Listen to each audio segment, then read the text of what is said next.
இந்த இடத்துல பாருங்க, இத்தனை வருஷமாய் வியாதியா இருக்கிற ஒரு மனுஷனுக்கு விடுதலையை எப்படி கொடுத்தார் அப்படின்னு சொன்னா, சொல்லுங்களேன், ரகசியமாய் கொடுத்தார்.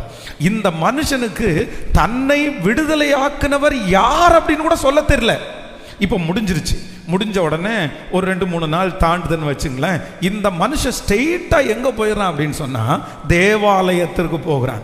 வேதம் சொல்லுகிறது, அவனை அவர் தேவாலயத்திலே கண்டு என்ன சொன்னார்? அவனுக்கு தேவாலயத்தில் பார்த்து என்ன சொல்றாரு? நல்லா இருக்கியாப்பா, எப்படி சுகமாக்கப்பட்டதெல்லாம் கரெக்டாப்பா, நீ என்ன பண்ணுன அப்படின்னு சொல்லி அவனுக்கு ஒரு நான் தான், நீ எப்படி என்ன தேடாம இருந்த, இது எதுவும் பேசாம ஆண்டவர் என்ன சொல்றாருன்னா, அதற்கு பின்பு இயேசு அவனை தேவாலயத்தில் கண்டு, இதோ நீ சொஸ்தமானாய், அதிக கேடானது ஒன்றும் உனக்கு வராதபடி இனி இனி அப்போ ஆண்டவர் என்ன அர்த்தத்தில் சொல்றாருன்னா, எப்பா, இதுக்கு முன்னாடி உனக்கு வியாதியை நான் சுகப்படுத்திட்டேன், ஆனா அந்த வியாதிக்கு காரணம் என்ன?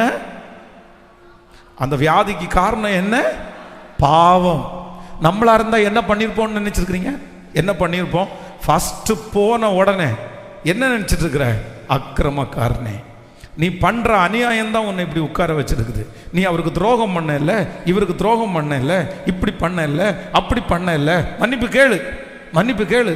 நம்ம அந்த மாதிரி டீல் பண்ணதுக்கு அப்புறம் தான் சுகத்தையே குறித்து பேசுவோம், அதுக்கப்புறம் தான் அவனுக்கு ஒப்பு கொடுத்தலை பற்றி பேசுவோம். ஆனா ஆண்டவர் இங்க சுகத்தை ரகசியமா கொடுத்துட்டு தேவாலயத்தில் பார்த்து அவன்கிட்ட என்ன சொல்றாரு அப்படின்னு சொன்னா, அவனை மட்டும் தனியா பார்த்து சொல்றாரு, நீ இனி என்ன பண்ணாத, உன் பாவத்தினால தான் அந்த வியாதி வந்துச்சுன்னு எனக்கு தெரியும், நான் சுகப்படுத்தும் போது நான் உன்னை ஒன்றும் சொல்லலை, நீ ரொம்ப வருஷமா நீ கஷ்டப்பட்ட, அதனால இனி நீ ஒன்று பண்ணு, இனி இந்த தப்பை நீ என்ன பண்ணாத, செய்யாதப்பா, இது வேண்டாப்பா, இனி பாவம் பண்ணாத, நீ ரொம்ப ரெடி ஆயிட்ட, நீ இதை ஃபாலோ பண்ணிக்கோ.